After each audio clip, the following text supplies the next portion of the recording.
sip some wisdom, and stay a while. This is the Prosperity Lounge, where growth gets personal.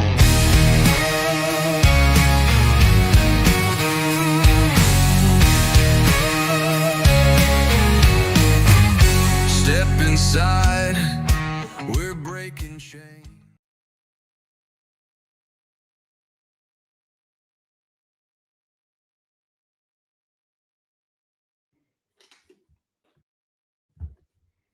All right, good evening, everybody. We're here live behind the scenes, checking to see if everybody's good, checking to see if everybody can hear me. We're trying a new setup tonight. Got the mic next to me, got the mini mic going on. I'm going to bring Kent on and test that out real quick here. Check how the camera looks. All right, here we are. Kent, how you guys doing? We're great. All right. It's a fabulous Friday. Yes, fabulous Friday. Got my wife in the other room there checking. She's a few seconds behind to make sure we can hear everybody. Can you guys hear me in there?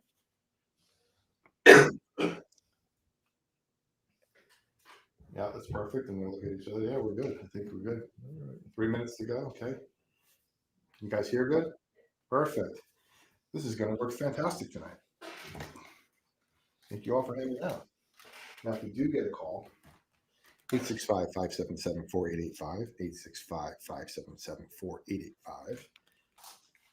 I'll be able to listen. I think I'll be able to listen and hear what's going on. This is going to be fun. Hope so.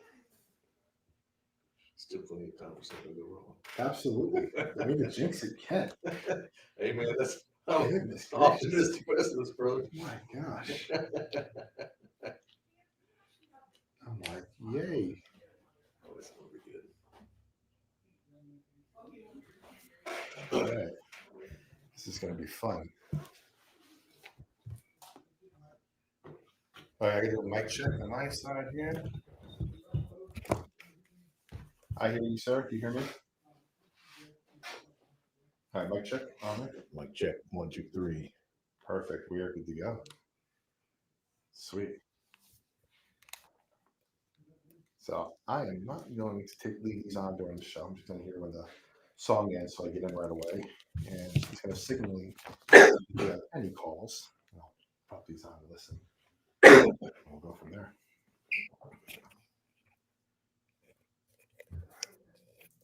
Perfect. So, how's everybody doing tonight out there in YouTube land? Hopefully, everybody's doing well. Oh, I got to bring our overlay up. I almost forgot about that. So we should get the Schmidt show. Let's bring that up. There we go. So you're watching. This is why it's behind the scenes. It's not as polished as it's led to believe. This is a show of excellence. What are you talking about? I know. Peel the layers back at the end in there. People see what it's really like. Maybe they don't want to do this. You might get Wizard of Oz. Who's behind that curtain? That's right. That's right. I am the wizard, by the way. I tell people my new quote is I know it all, but I can't do it all. People ask me. So That's my job description. 1 minute to go. All right, 1 minute till game time. No, not 1 minute. It's just, I don't know if you give me 1 minute or to give me the finger. could be either. Probably. I think we're getting ready to start.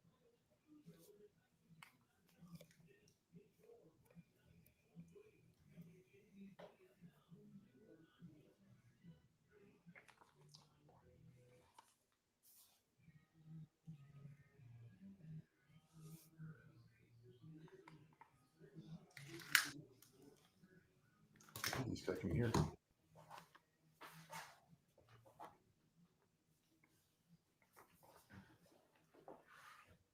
Welcome back to the Prosperity Lounge, where growth gets personal and hope meets freedom. I'm your host, Joey Ruffalo. What would you do if the pain that rules your life for 6,821 days suddenly vanished? If you ever felt stuck in survival mode, physically, mentally, or emotionally, this episode this episode's for you. Today, we're diving into what happens after the breakthrough. You hear how one man went from being bedridden and hopeless to walking in freedom and purpose. And more importantly, how he'll be using every bonus day since to fight for others. This episode is sponsored by our friends at Home Smiles Knoxville, where proactive home maintenance gives you peace of mind. Visit knoxville.homesmiles.com or call 865-622-9885 and book your free 18-point home safety inspection and maintenance visit today. And be sure to check out our full interview with Brad Fleming from Home Smiles. It's available now on the Prosperity Lounge YouTube channel and wherever you listen to your favorite podcast. Now, before we jump back in, I want to thank last week's incredible guest, Kim Frazier, for reminding us that real leadership starts with listening, showing up, and serving well. If you missed our episode on public service, community vision, and servant leadership, please go check it out. Now, if you tuned in 2 weeks ago, you heard Kent Morrell's incredible story of enduring over 6,800 days of pain and waking up healed on Memorial Day 2019. And as I learned, that was bonus day 0 because we didn't know there was going to be bonus days. So that's ground zero. That's the point. Today, I calculated this and make sure I'm correct. Is bonus day 2,258. You are correct. Yes. And Ken is back to share this next chapter. What happens when the pain is gone, but the mission is just beginning? How do you reclaim purpose? How do you reclaim joy? And more importantly, how do you reclaim an identity? And we're thrilled to be joined again by Kent's wife, Jennifer. Thank you so much for coming. Who walked every step of that painful journey by his side. Today, we're going to hear her perspective as a caregiver, advocate, and a wife who never gave up. So let's pull up a chair and find out. If you have a question for Ken and Jen, please give us a call at 865-577-4885. That's 865-577-4885. Kent, Jennifer, welcome back to the Prosperity Lounge. Hello. Yeah, it's been amazing. It was actually you guys when I was figuring out guests or announcing guests to come back. I had a bunch of phone calls and text messages saying, "When is Kent coming back?" Really? Absolutely. And I That's said, "Gotta wait a week. Gotta wait an extra week. Gotta get a guest." So it was a highly anticipated return. That's great. We're thrilled to hear that. Yeah, We're happy to be telling this story. I want people to be encouraged. yeah. Where we left off last time, and before we jump in, I want to revisit that a little bit. You had shared the moment that changed everything, waking up Memorial Day 2019 with no pain after 6,821 days of suffering. But to truly understand what the power of that moment meant, we can remember what came before it. You endured 52 spinal procedures, years of failed treatment. You lost health, mobility, identity. You battled not just physical pain, but emotional and spiritual darkness. There were moments where you questioned whether the life was even worth considering. That's right. The struggle was relentless, and to many it was, let's say, it was invisible. Right. Yeah. So when that pain lifted, you woke up, the agony was gone. It wasn't just the absence of pain, it was the presence of possibility. Yes. And as powerful as that moment was, it was just the beginning. So let's pick up where we left off. If you want to hear the previous thing, I encourage you to go listen to part 1 from 2 weeks ago. It'll lead you right into this. It's like a great sequel, a great cliffhanger of a great movie. They always say the sequels are better. So we'll see how this goes. But you woke up pain free. What happened next? Walk us through those first few days and few weeks of life without pain. Well, like I said last time, I didn't know it was going to last. So I woke up and thought, man, this is weird, not to hurt at all. And I didn't make a big deal about it. I just hit the ground running. And like I said, I didn't think it was going to last. So I tried to accomplish as much as I could that day. Start digging out of the hole that we've been in, And then the next day I woke up and felt good. And the next day I woke up and felt good. And I think I said last time I got more done around the house in the first 10 days I had in the last 10 years. And then we started doing things. We went to the beach 4 times in the next 3 months. I mean, some of them were weekend trips, some of them were, because I thought, I still can't believe that I feel this good. There's no way this is going to last. And by the time August came around, I thought maybe this is going to stick around. And it still didn't hit me that I had been fully healed. I mean, it took a long time for me to use the word healed because I was afraid to use that word. Because I kept thinking, the Lord's made a mistake. Somebody's going to figure this out and the pain's going to come back. I'm going to keep my head down low. I'm going to do everything I can to enjoy life until this is gone because I thought there's no way this is going to last. But when August came around, I thought, man, I've got to do something. What can I do? And I know this isn't a political show, but I decided I wanted to serve people and get involved. I had been advocating from the outside for years for patients because I knew what patients were going through. And so I thought, I need to do something. And I learned best by doing. So I decided to run for U.S. Senate. Oh, just pick the cream of the crop up top. Right. Yeah. I thought, well, if I want to get involved, what I thought was no one else everybody knew Haggerty was going to run. And I thought no one else is going to run against Haggerty. This will be a great opportunity for me to get, to practice being involved in politics. I'll write my own speeches, do my campaign finance, my own campaign finance. And then in 20, when the following period came, 14 other people decided to run. So it was a hugely crowded race. And what I thought was, I can go to these events and tell Haggerty, what's important to me. Nobody's going to take me seriously. Nobody's going to pay attention to me. And it was a great experience. And I got to practice my speeches in front of a crowd. First time I had ever given a speech was at an event up in Hawkins County, and there were 200 people in the room. And there was Manny Sethi sitting there, Bill Haggerty sitting there, and Frank Nicely over here. It's how I got to know Frank Nicely, who was an incredible guy, one of my mentors. And I'm proud to say I did not come in last. I came in 13th out of 15th. Nice. And won the cost per vote category at $1.10 a vote. Perfect. So it was a fabulous experience. And it introduced me to a lot of people that I could start advocating for patients and for Tennesseans and for veterans, because a lot of veterans are going through untreatable pain and severe, depression. And I had experienced that. And it was just a great way to get involved. Now you talked about the beach a bunch of times this summer. Surfing at all, or just soaking it in? No, just soaking it in. Right. Even to this day, I treat my spine like it's glass, just because I know the damage that can happen from a seemingly insignificant accident. And my wife's the fun one now. She's like, let's go do jet skis. Let's rent kayaks. And so she has to talk me into this. It'll be all right. I'm like, okay, baby. Because like I was joking earlier, if you suffer long enough, you expect suffering. And I still kid around that I'm an optimistic pessimist now, because there's still plenty of time for something to go wrong. So that's another reason why I'm thankful for my good days, because I know just a seemingly small accident, walking out of here and turning right on Chapman Highway or trying to cross it, that can be a dangerous thing to do. So I'm very thankful for feeling good. Sometimes they sit in that parking lot for a few extra minutes. Well, I think that's a wise decision. People are driving too fast. They haven't been involved in accidents down this road. Wow. So take me to this question here.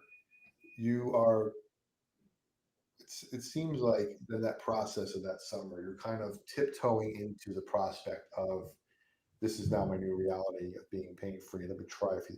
Once you realized, and maybe like you said, that optimistic pessimist part of like, maybe there is a chance that this comes back, so you're never fully thinking 100% I'm done.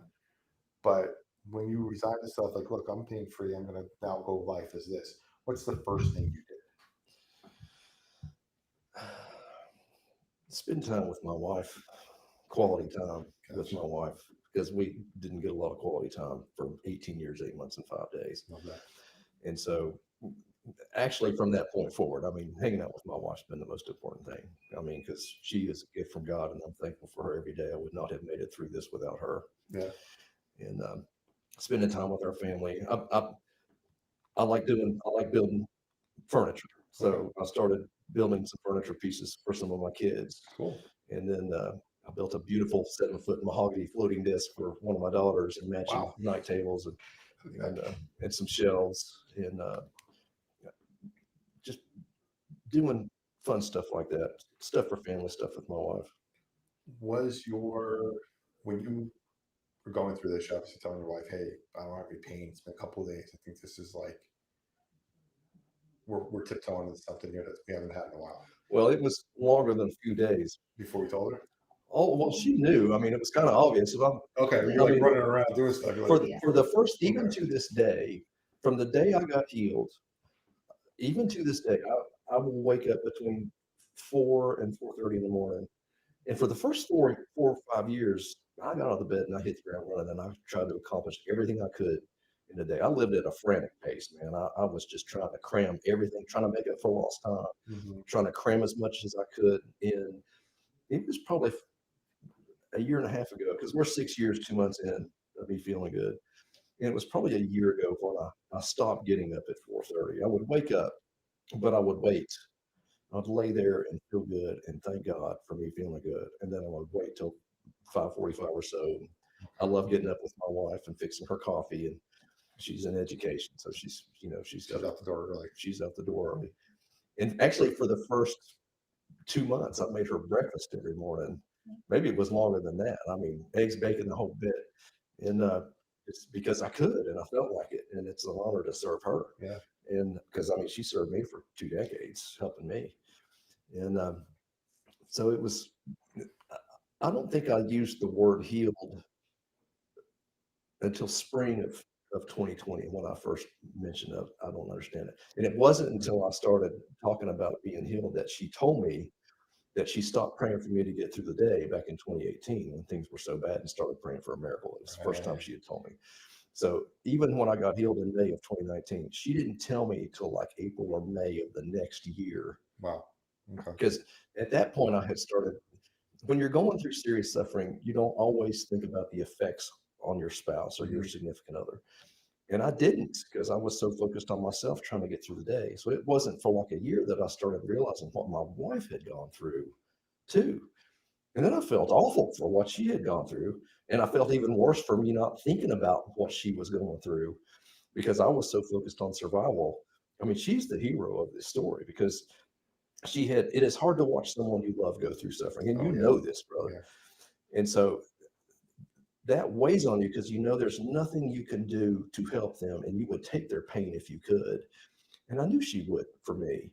But not only was she watching me suffer, she was suffering. I mean, she was the one that kept the family together. She was the one, she had to get a job, because the goal was, like we mentioned before, small business owner, had a very successful business. And then when they finally told me I wasn't going to recover, and she was a stay-at-home mom, had kids in private school. We had one at home, and that was our plan. So it was Right. total life change for her to have to get a job. And it's been 23 years, and she's at the peak of her career now, and I'm thankful for that. And her ability to go to work and do what she does is honestly the reason that I have time to advocate for people, because I don't have to go out Mhm. and worry about making a full-time income. And she's encouraged me to help people. And it's only because of the work that she does that I'm allowed to do what I do. It's a team effort. It is. Excuse me. When you were first telling your family, other than your wife, you start talking to others, were they skeptical, or did they kind of embrace this? Oh, of course they were skeptical. I mean, I don't think my wife fully believed that I was healed till about a year ago, when Okay. we were on a vacation, a great vacation. And I think it was the first time that she had taken a breath, because she's been holding her breath too. Is this going to last? Mhm. And so, yeah, I mean, and I think my kids, because I mentioned when this accident happened, my kids were 3, 5, 7, and 9. When I got healed, they were all adults and out of the house. They were 22, 24, 26, and 28. Wow. So they are the one. My oldest kids were the ones that had the biggest life change. Our younger kids, it was normal for me to be bedridden. I mean, that was just how they kind of grew up. Sure. But it was life changing more so because they went from having a healthy dad to having a bedridden dad most of the time.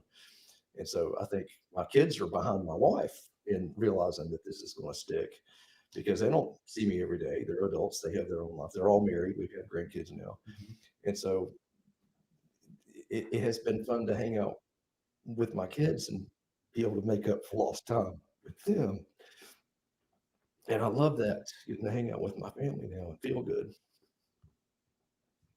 I love that. That's it's a lot to take in. Yeah. It's almost like, and we'll get to this in a little later on. It's this sense of being reborn. Oh yeah. It's a Oh, brand it's new life. total rebirth. I mean, it's been incredible. Gratitude does not get old. Yeah. It does not. And there's always, as bad as things get, there is always something to be thankful for. Absolutely. At my lowest point, and I was thinking about this recently, when I mentioned there were 90 days in 2018 where I thought I had to I still didn't think I was going to see 2019, but there were 90 days where I had to make a decision to take my next breath. And about 45 days in, man, I hit my lowest point. And it was like every breath was like flipping a coin, hoping it comes up life. It was life or death. And so there was a point in mid-October, and I remember it like it was yesterday. I was on the phone with my second daughter called with good news. We were standing in the kitchen, and Jennifer was standing next to the dishwasher about 3 feet away from me. I had it on speakerphone, TV, small TV in the corner. And it's like the volume turned down in my head, and sudden realization was, I'm not sure I'm going to see tomorrow. Mm. And I thought, I don't think my next coin flip is going to be life. And even in that worst point, and I didn't think about it until a year or so ago, even in the worst time of my life, when I reached my low point, there were things to be grateful for. Because, like I said, one of my daughters had called me with good news. So I had a kid, even at my lowest point, that wanted to talk to me. And my wife was still with me, standing in front of me, and I had a house around me. Right. And I couldn't see it at the time because I was so focused on my misery and my suffering that I was missing out on the blessings that I still had around me. Mhm. So I try to tell people now, and I want to say this a few times. The last time I said there were two things I want people to know. There's three things I want people to know. Number one, miracles still happen. Okay. Number two, don't quit when things get hard. And number three, there's always something to be grateful for. Mm. Timestamp that. Yeah. I'm gonna put that up. And it reminds me of when you are describing this fog that you're in, right? People, when they get in that situation, I always kind of liken it to you're looking down and you're not looking out and Exactly. seeing what's around you. When you look down, you see darkness, you see your own feet, you see shadow, you see there's nothing there. But when you look up and around, you can see the world around you. Then you see the light and you see what you can be grateful for, even if it's not internally for yourself. You can be grateful for that tree or that plant or that breath or that sunlight or that rainbow or that cloud. You find something to be grateful for, or Right. thankful for, to get you to the next moment, to the next moment, to the next moment, and then Exactly. come out of this depression or this way of like just feeling down Yeah. to the lowest point. I want to bring Jennifer on this in this next question here. So you are seeing this happen. What's your first thought when you realize that something was different?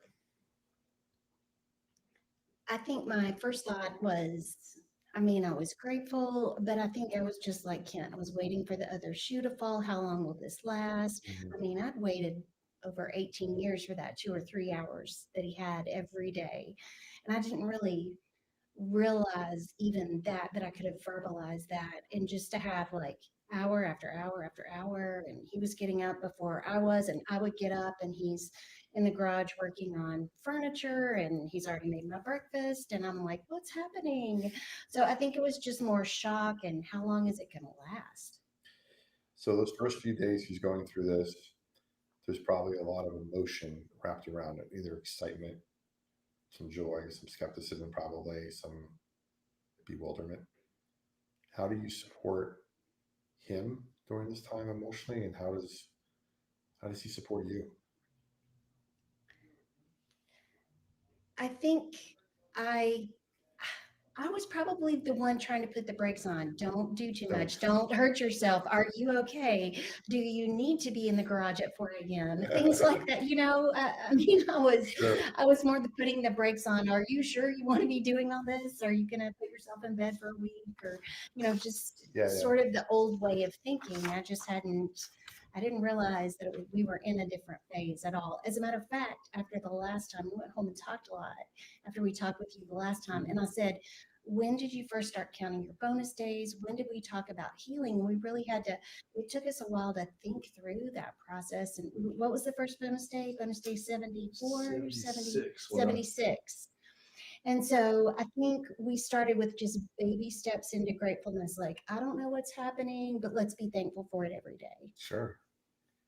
When he stopped making you breakfast, just joking. How did you feel? Thanks, brother. I just throw you under the bus there. Hey, there is Starbucks on the way to school. I was good. Sorry for the free advertising there, but It's okay. Hey, hit me up, Starbucks. You never know. yeah. So you weren't just healed to enjoy life at this point. You believe there was a reason, a mission behind, a mission behind the miracle. So tell us a little bit about this realization when you began to kind of talk to God and say, "What now?" Well, actually, going back farther than that, I had felt like we as believers should use what we go through to encourage people, whether it's going through good things or bad things. Mm-hmm. And I had purchased a domain, iknowpain.com, like, I don't know, 2010, thinking, I know pain, I want to be an encouragement, because there's a lot of people going through suffering and they're waiting for their healing, Sure. and I wanted people to know they're not alone going through it.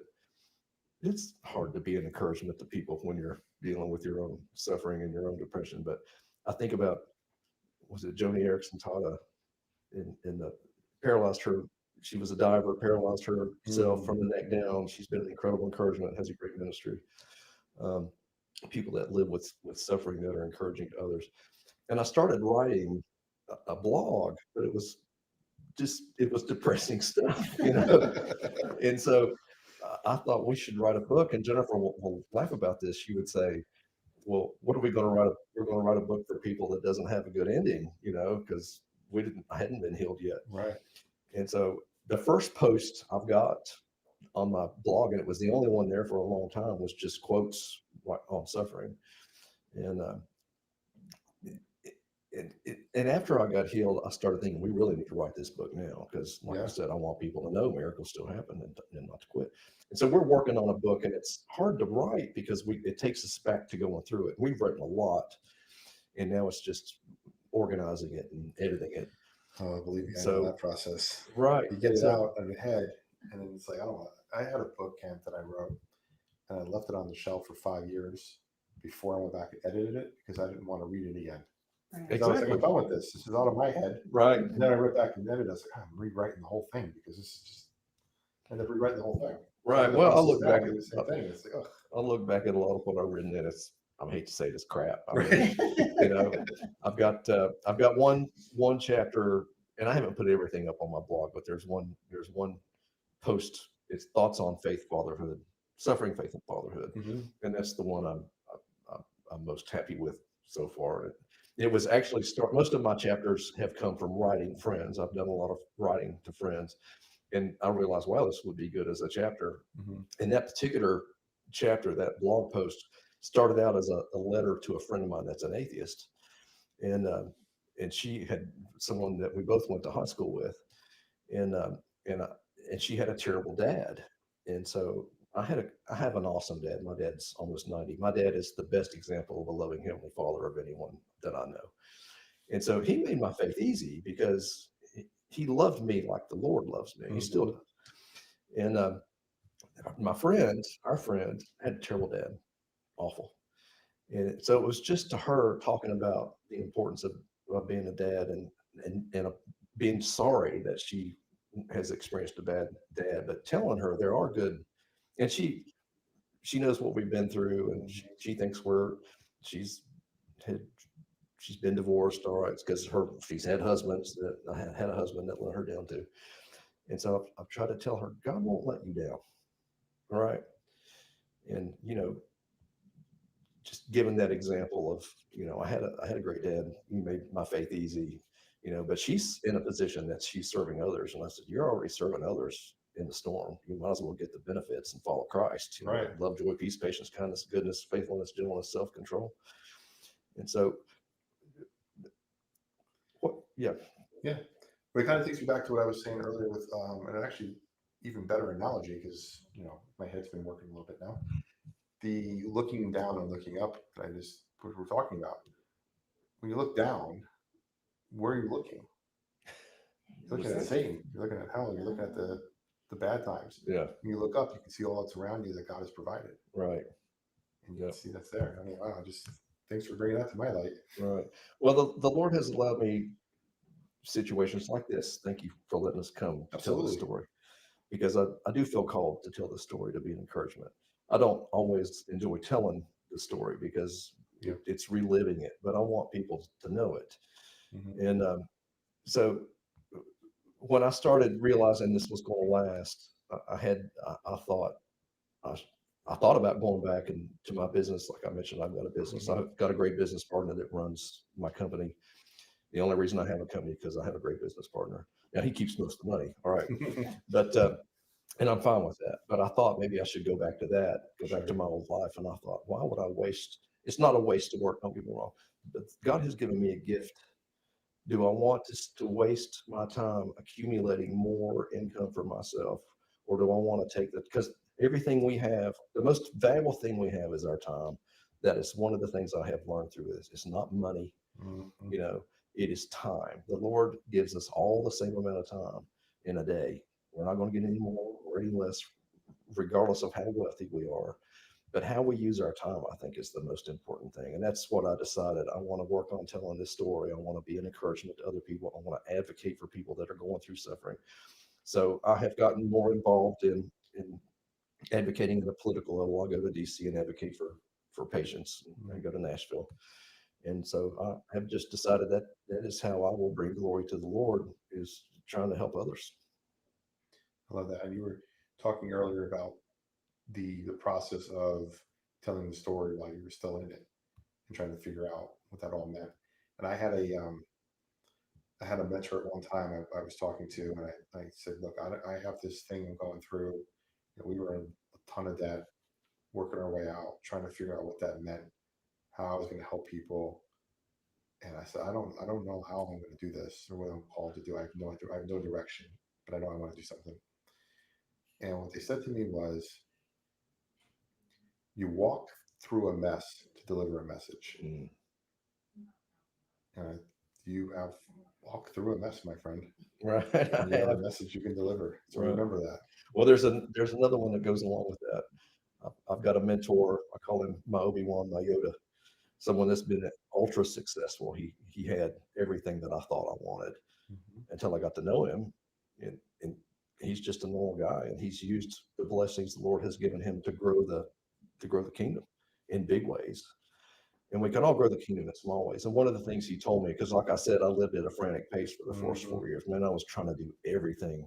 I thought of tons of stuff. I was trying to do everything.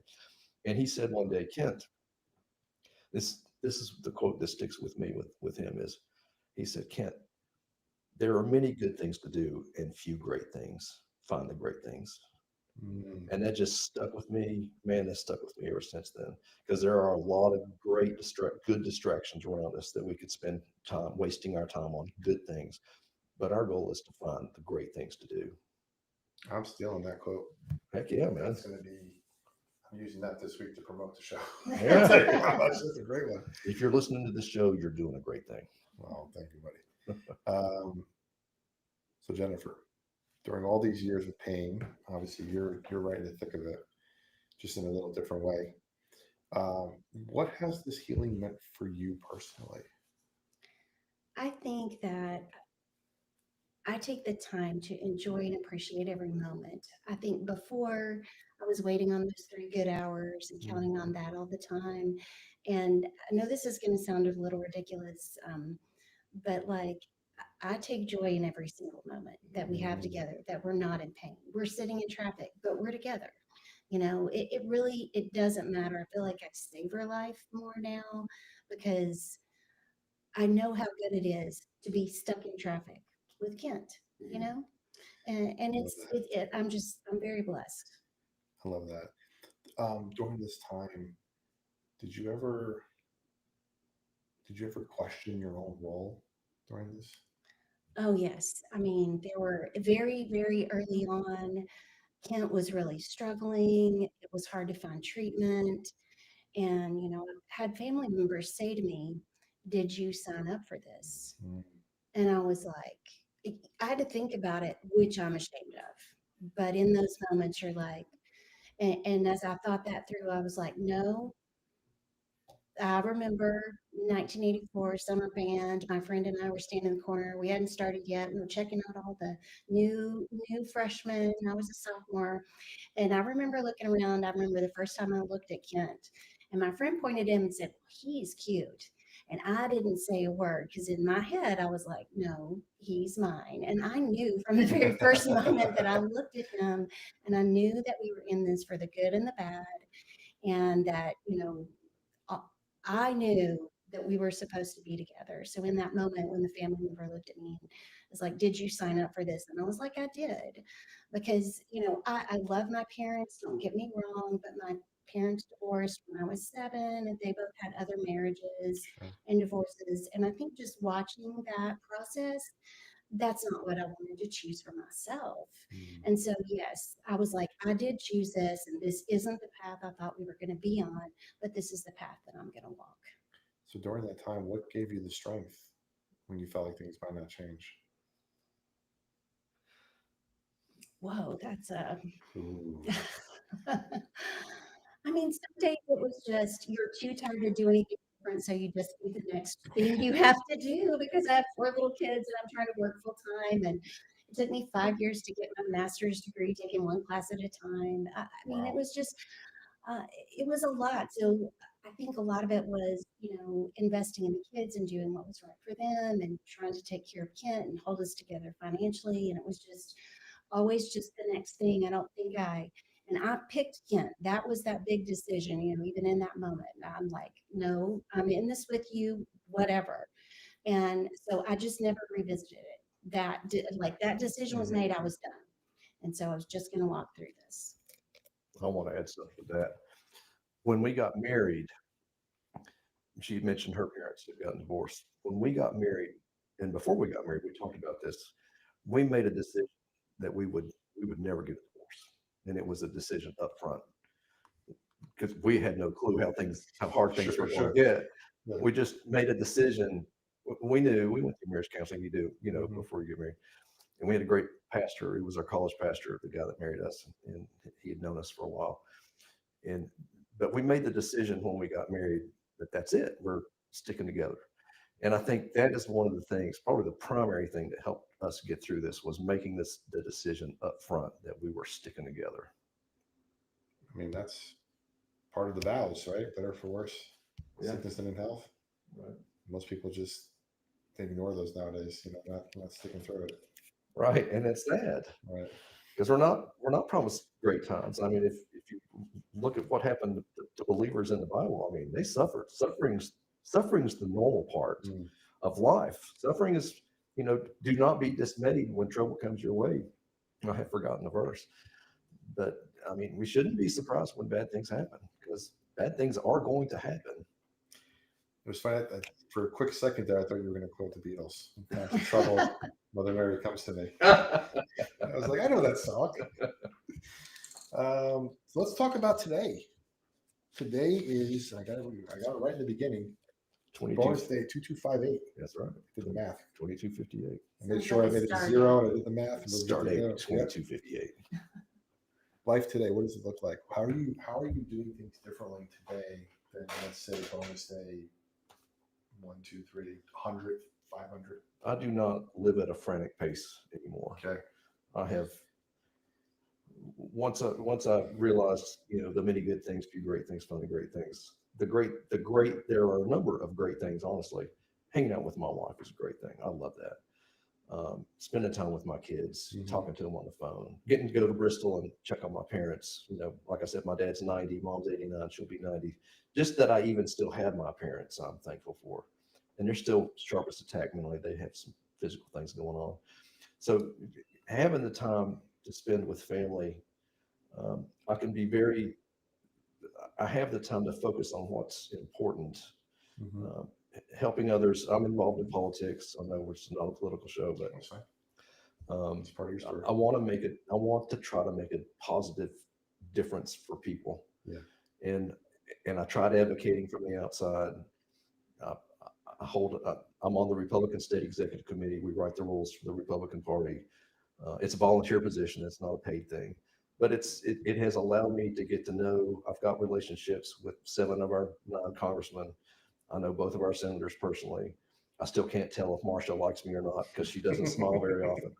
But I have worked hard to build relationships. That's what I've really spent the last 5-6 years working on, is building relationships. Nothing gets done in politics without having a relationship with someone.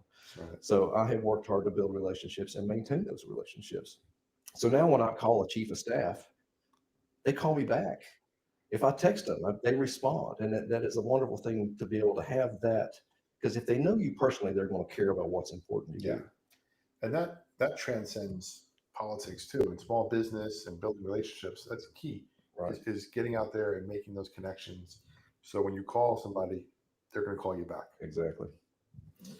What does it mean for you guys? I'll ask you both separately. What does it mean for you guys to number your days now? It's enjoying today. I mean, I hate to keep talking about the optimistic pessimism thing, but this is going to end at some point. All right. I mean, Lazarus, once he was raised from the dead, he died again. Job, even though the Lord restored him at some point, he experienced suffering at the end, So it's the realization that where I am right now is the uncommon, unusual spot. I don't suffer right now. I don't have family that's suffering right now. I'm in a sweet spot of life, and I want to enjoy every day I get of that. So I count my days. I think I told you last time, I would count my breaths if I could. I think it would be about bonus breath 63 million, somewhere in that range, because I did the math on that. But it is just soaking up the goodness of God now and enjoying where we are now and being thankful. And I thank God all the man. I'm in constant prayer, thanking the Lord every chance I get for everything I get to do. Even if I've got a flat tire, I will thank God thank you for letting me feel good enough to change this tire myself. Even in what I would have thought pre-accident was suffering is mild inconvenience now. Oh, I've got a dead battery. Dang it, I'm going to be late for this. I've got a dead battery. Thank you, Lord, for letting it just be a dead battery. Thank you for letting me have a car that I can have a dead battery in. Right. So it's just enjoying today. I love that. Yeah. How about for you, Jennifer? I think for me, I'm starting to look forward to the future. Like before, I told you we just live day by day by day, and I think it's fun to start to plan things and look forward.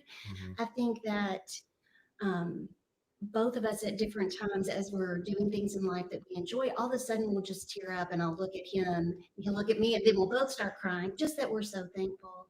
And I think that one of the things that this reminds me, instead of just being all caught up in the business of taking care of, family and kid and holding it all together, is, like you said, looking up. And my mission maybe in life or in my job is to be that 1 degree of difference, because I was a math teacher for a long time, and I love the nerdiness of the 1 degree. But what I mean by that is if you look at your life as a journey from the earth to the sun, a small degree, a 1 degree of difference at the very beginning of your journey might mean the difference between making it to the sun or missing it by a million miles. Wow. So in my work in education, I really take seriously the opportunity that I have to be the 1 degree of difference for the students I have in my building, my teachers, my families, and how can I speak truth and light into their life and help them to see something about themselves that maybe they don't realize. Ooh, you're a really good planner. Did you realize that? You are so good at solving these math problems or thinking about things outside the box. And people have done that for me along the way. They have said things to me that has been that degree changing moment. They've changed the trajectory of my whole life by just one thing that they're saying. And I want to be that for other people. I love that. So I want to bring up something that you shared with me recently.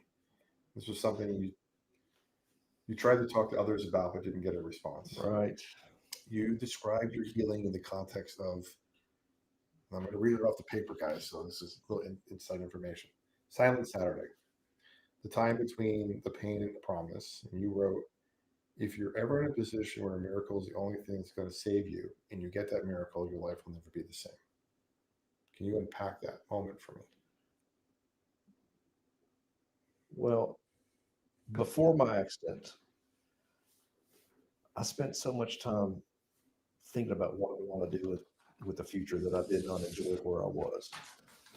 You know, it's the Star Wars thing, and Luke always looking to the distant, always looking off, not having your mind on where you are now.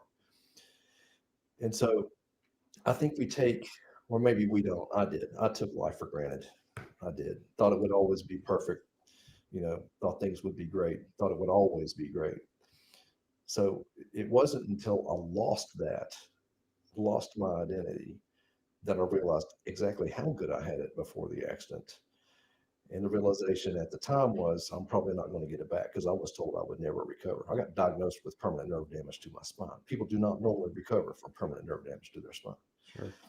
So, and I feel like, and I feel a little weird saying this, I feel like the Lord put me on a program of special forces training for spiritual, for being a Christian. Because every time I thought things couldn't get worse, they got worse. I mean, I thought the first year was bad. Man, the first year was nothing compared to what as bad as things got. And so if you're in a position of where you're about to die and there is no one around to save you, and all of a sudden God shows up and rescues you, your world is going to be different. I like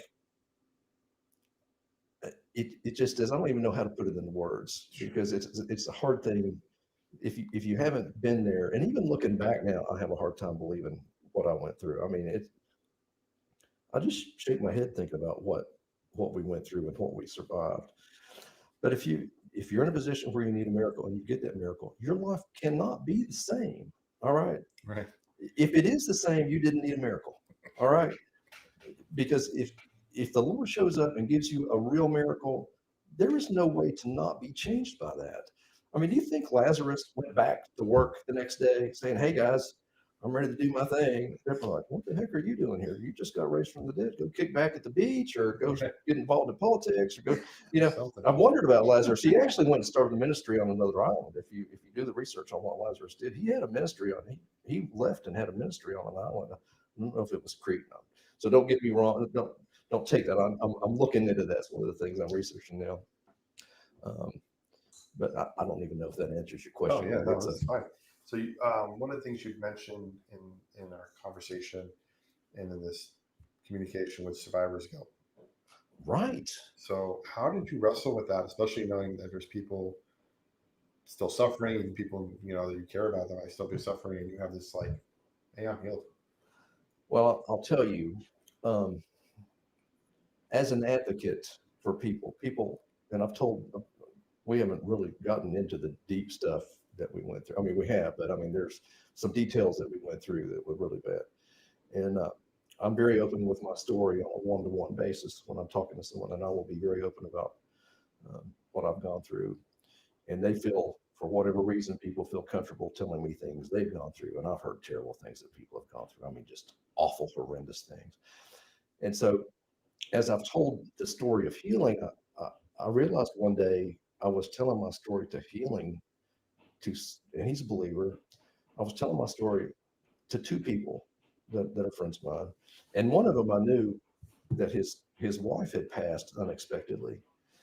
And as I'm telling it, I'm thinking, why me? Why did God heal me and not your wife? I mean, his wife went through terrible suffering and she passed, and he was holding her hand when she died. And then eh, the other friend that I was telling this to told me that the day I was telling them this story, she hadn't heard my full story. And I was telling my other friend that had lost his wife like me. And then the other friend said that that day that we were talking was the 10-year anniversary of her husband walking out, going to work, and he was in an accident and he got killed. And apparently it was a bad accident. She never got to see him again. Oh, wow. And I thought, why me? Why have you healed me and not these other people? It was a terrible guilty feeling of here I am counting my bonus days and being thankful for everything I get. And then I've got friends that have lost their spouses, I can't imagine anything worse than losing a spouse. And they both said to me, this is not our home. Mm. Our spouses are in heaven now. You need to Wow. tell this story to be an encouragement to people. And I thought, what a gracious thing for them to say to me with the realization, because man, I'm loving life right now and I'm looking forward to heaven. But I tell the Lord, hold off on that for a while. All right. You tested me in I suffering. still have more work to do here. Right. Well, not even more work. I want to enjoy the gifts God has given us. And even if it's just sitting on a beach watching the sunrise, one of the things I spent so much time in darkness Mm. that I love getting up early and watching the sun come up. And there'll be times we're at the beach and I'm like, come on, baby, let's go to the beach and watch the sun come up. And we've gotten to do that in some beautiful places now. And it just brings me to tears to watch the sun come up. Yeah. Because it's a glorious thing to see that light pop up. It's only about 45 seconds that the sun, once the crest of it comes up, you put your thumb over it. It takes about 45 seconds for it to be fully over the water. And so I just, man, I love that. There was a question that came up of, do you believe in miracles? Do I? And well, I think that was a part of the conversation. Do miracles exist? Okay. Right. And so obviously I remember do you believe in miracles? Yes, from 1980 when we beat the Russians in ice hockey, for sure. Right. There's miracles around us all the time. I think we see it so often that we become complacent. Right. Sunrise, sunset, everything around us, everything could be considered a miracle, but it happens. It's so routine that it's like, Right. But you have to break it down and go, these chemicals are acting at just the right moment, at just the right frequency, at just the right time, at just the right temperature, and colliding at just the right moment, with just the right force to create sunlight billions of miles away. They're hitting this just the right time, at just the right angle for me to burn my skin when I'm outside in the summertime. Right. So I say that because my dad, my entire life, was blind, had a genetic condition. He was one of 5 siblings. 3 of them have it. 2 of them do not. So I have 3 people in my family that are blind, and 2 of them weren't. My dad passed away a few years ago, but in that process, he'd have glimmers of sight once in a while. He could see the crosswalks lines if it was just overcast enough, at just the right time of day, just the right amount of sunlight coming through the clouds, he can make out a crosswalk white line. So he'd have these glimmers, and then eventually he'd have these little moments where, at least describing to us, where he could see our faces every once in a while, like just a flicker of like a second in time. He could see us and kind of know what we look like. And he'd describe us to a T. And we go on his face and we put our hand in front. He wouldn't blink. Like, okay, he doesn't see us, but then he'd be able to describe us because he saw us once in a while. So I believe wholeheartedly that miracles are there. And they're around us at all time. I mean, even in our situation with my wife and I, it's been, she went through a major operation last year, and we didn't know if she was coming out on the other side. Right. Now she's in the other room keeping tabs on me and bothering me every day. And I love it. I love every second of it. Right. Has that changed your perspective on things?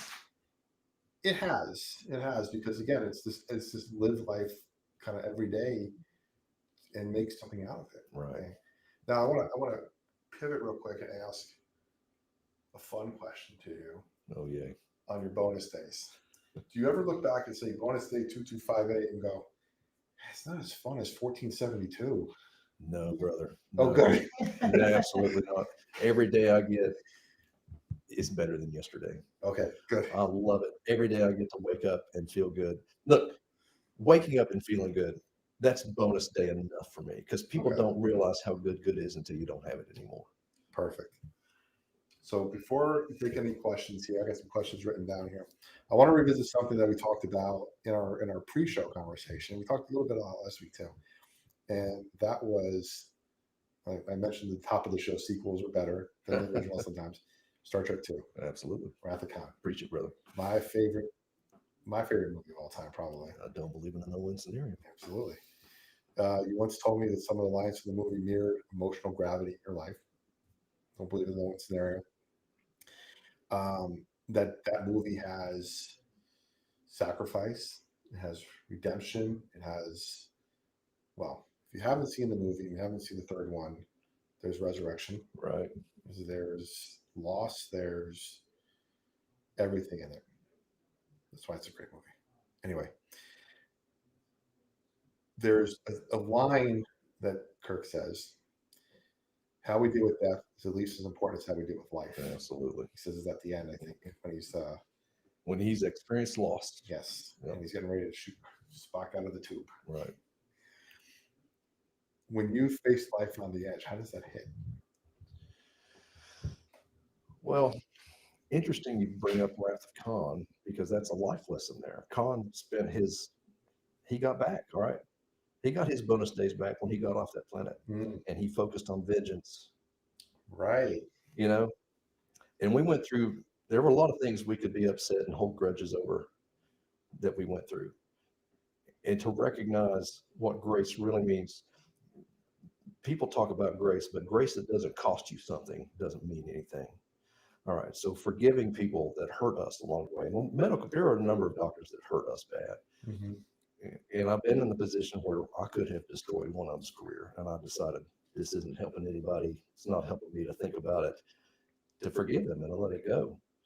So I think let go of the bad things that have happened in the past because it's holding you back from enjoying what you have now. Perfect. It's a great movie to watch, everybody. You can watch it and comment on the channel and let us know what you think about it. Kit and I will come back and we'll do movie talk. Okay? Oh, I'd love that. And we'll have to, you know what we have to do? It'd be fun. I think maybe we'll do like a watch and comment Yeah. on the movie. Was it Mystery Science Theater Absolutely. 3000? Absolutely. We could do a spiritual conversation on what's really going on. That's right. I love that. So just about wrapping up our time here. Wow, another hour so fast. Yeah. Another lot of questions I didn't get to. But now is the time for the Q&A. This is where we hear directly from you, our listeners. We got some people in the chat here on YouTube over at the Prosperity Lounge. We also have some questions that came in last time as well as this time. Some of these we kind of talked about a little bit, but this is George from Charleston, South Carolina. Said, what advice do you have for someone who hasn't seen their breakthrough yet and is starting to lose hope? Dude, don't quit. Hold on. We focused on living every day, just making it through the day. My only goal for 6,821 days was to make it to tomorrow. Hang in there, brother. Tomorrow will come. Okay, and I did not realize this until you asked this question, but one of the things that I told Kent in the midst of all that is I said, baby, you've got to do the things that just make you feel a little bit better. You're not going to get out of pain, but what will make you feel better? How about getting dressed and having a shower? What about eating a decent breakfast? How about thinking of one thing in that couple of hours and getting one thing done? And well, now I'm going to tear up, but I didn't realize that maybe that was the start of my mission statement of saying be the 1 degree of difference. And I would say, baby, do what makes you feel 5% better, 2% better. Maybe you can get 15% better today. Just focus on those little things. I love that. I'll be praying for you, brother. I've been there. I've done that. I'm sorry you're going through that, but hang in there, man. Hope is coming. Definitely. Definitely, George. All right. Question for Jennifer, bonus question here. What advice would you give to a spouse or partner caring for someone in chronic pain? I think you have to decide that you're in it to win it Mhm. and to walk through it with them. It is hard. And I think you need to, take care of them, but don't forget yourself. You still got to do those things that you enjoy, that feed your soul, find spiritual people that feed you and lift you up. And definitely don't give up. I love that. I got a question in the chat from Brad. My buddy Brad here is actually Brad Fleming from Home Smiles Knoxville, sponsor of today's show. He's got a question for you guys. Is there a fine line between letting things go and holding someone accountable, in your opinion? That's a tough question for me because I will generally, you can walk all over me, all right. You don't walk on my family. That's a different story. Now, if someone has wronged you, we have a legal system for a reason.